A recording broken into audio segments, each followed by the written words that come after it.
Cari spettatori di SOS Danza, benvenuti nella seconda stagione di A Scuola dalle Leggende. Per chi non avesse mai visto la serie, A Scuola dalle Leggende è la serie dove noi vi portiamo le leggende del ballo a insegnarvi i passi, le figure e le azioni di ballo, dove vi portiamo i nostri maestri. Pensa, ma siamo buoni e non siamo nemmeno gelosi. In centinaia ci avete scritto per sapere quando partiva questa seconda stagione di A Scuola dalle Leggende, avendo visto l'anteprima di Mirko che spiegava il valzer viennese. E noi siamo stati impegnati in altri 1000 progetti fantastici e ovviamente non vogliamo mettere 2 video così caricati su a caso su YouTube, ma vogliamo fare un lavoro di prima categoria. Per questo ci abbiamo messo un pochino più tempo, ma abbiamo fatto veramente un lavoro stratosferico che adesso siamo qui a mostrarvi. In questa prima puntata Mirko vi spiegherà la posizione corretta per ballare il giro naturale e il giro rovescio di valzer viennese. Può sembrare una cosa banale, ma non è affatto così, perché tutti pensano ai passi, alle inclinazioni, e lo swing, lo sway, tutti questi bei movimenti, ma molti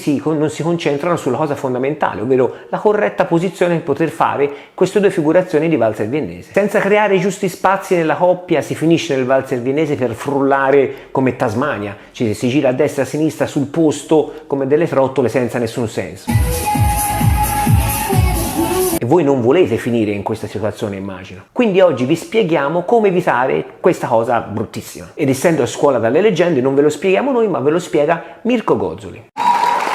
Per inaugurare bene però questa seconda stagione di A Scuola dalle Leggende, chi ancora non l'ha fatto deve assolutamente iscriversi al nostro canale YouTube, andare su Facebook e seguire le nostre pagine SOS Danza e SOS Danza Crew e non dimenticarsi sempre su YouTube di attivare la campanellina in modo da non perdervi nessuno dei nuovi video che è in uscita. Io lo so che fate furbi perché vi vedo dalle statistiche che voi guardate i video e poi non vi iscrivete. Addirittura si parla di un 70% di persone che vedano settimanalmente i nostri video ma non riescano a trovare questo fantomatico bottoncino iscriviti e attiva la campanella. Per voi sono 2 secondi, per noi è un grande aiuto per portarvi delle serie sempre più belle e sempre più interessanti. E vi assicuro che già in questo anno ci saranno tantissime serie veramente fenomenali e innovative. Dopo che avete fatto queste piccole azioni preliminari, vi potete godere la prima puntata di A Scuola dalle Leggende 2.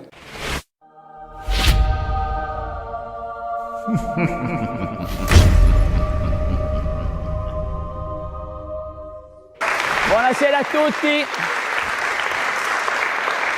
Niente, è sempre un piacere venire qua a Mantignano a fare queste bellissime giornate di studio.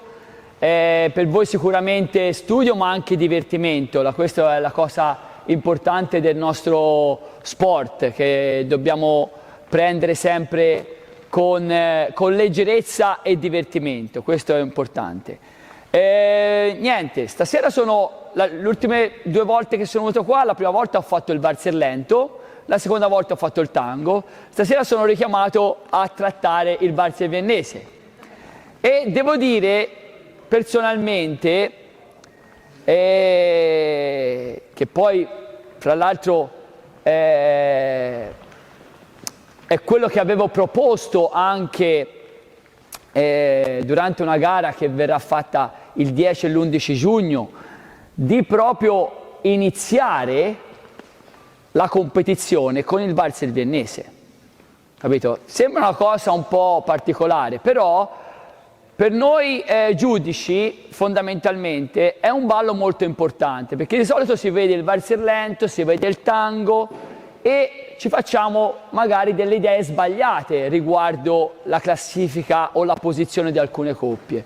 Poi quando arriva il valzer viennese vediamo veramente il livello di ballo di ogni coppia che si va a giudicare. Perché? Perché nel valzer viennese viene fondamentalmente basato solo sui principi fondamentali delle danze standard, ok? E non sono molti questi principi fondamentali, e sono i principi che analizzati ad alto livello e sviluppati ad alto livello danno anche la massima qualità del ballo, ok? Quindi, come se vi dico, cosa serve per fare un bel piatto di spaghetti alla carbonara?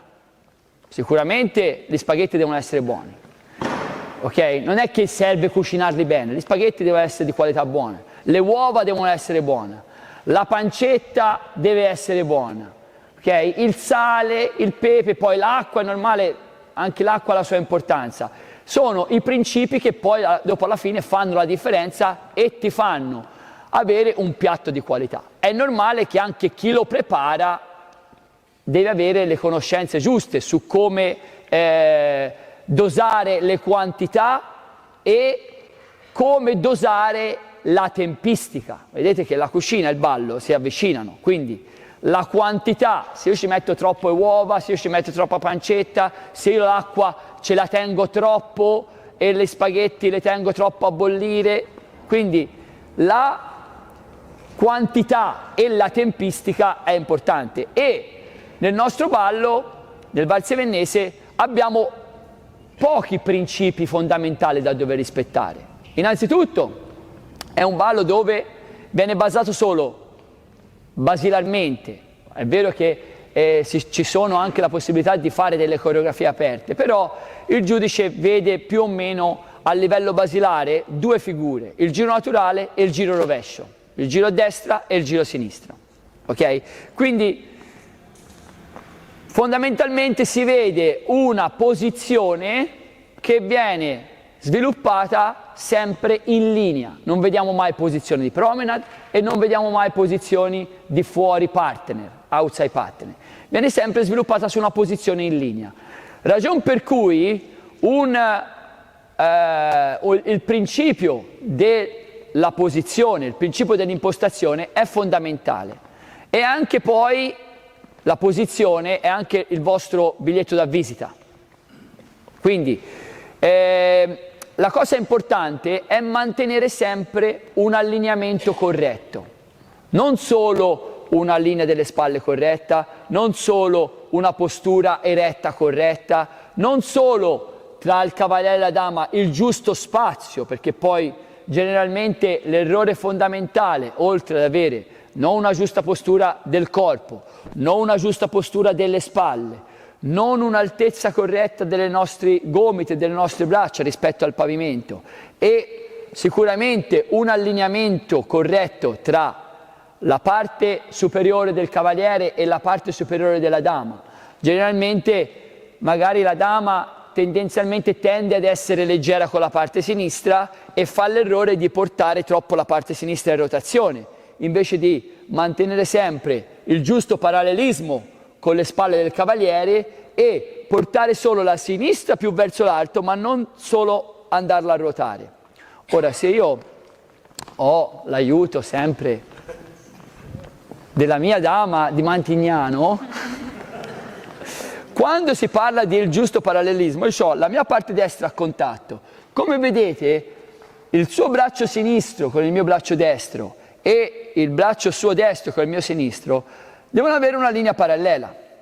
Poi il mio sinistro si va a portare più verso l'occhio e il braccio destro della dama si va ad avvicinare alla mano sinistra del cavaliere. Quindi rispetto alla posizione delle mie spalle, che devono essere parallele, decentrate ma parallele, la dama avrà la sua schiena più in angolo, più in curva rispetto alla schiena verticale del cavaliere. Però generalmente, come vedete, le mie spalle non è che ho la sinistra aperta o la dama si mette in questa posizione qua, che è perché automaticamente le mie braccia si andrebbero a storgere e perdo l'allineamento con la dama. Quindi devo avere sempre la dama in questa posizione qui, poi il braccio sinistro del cavaliere è il braccio di presentazione importante che sta allineato al corpo e automaticamente si porta la mano verso l'altezza dell'occhio. Ok? Questa è la prima cosa importante da dover capire, che non sta la mano né avanti né troppo indietro, deve stare precisamente allineata al corpo del cavaliere. Rispetto a quello della dama, se il corpo della dama è qui, il corpo del cavaliere è qui, deve stare allineato al corpo del cavaliere, la dama dovrà muovere il braccio destro più avanti per avere questa linea qui. Lo stessa cosa la dama deve fare col suo gomito sinistro e la sua mano sinistra che si sposta leggermente in avanti, però anche il cavaliere non può stare con il gomito destro allineato alla scapola destra posteriore, Vedete? Il gomito sinistro sì, ma il gomito destro deve portarlo più avanti il cavaliere, da modo che da creare lo spazio necessario dove la dama ha la sua schiena e la sua profondità. Ci siamo?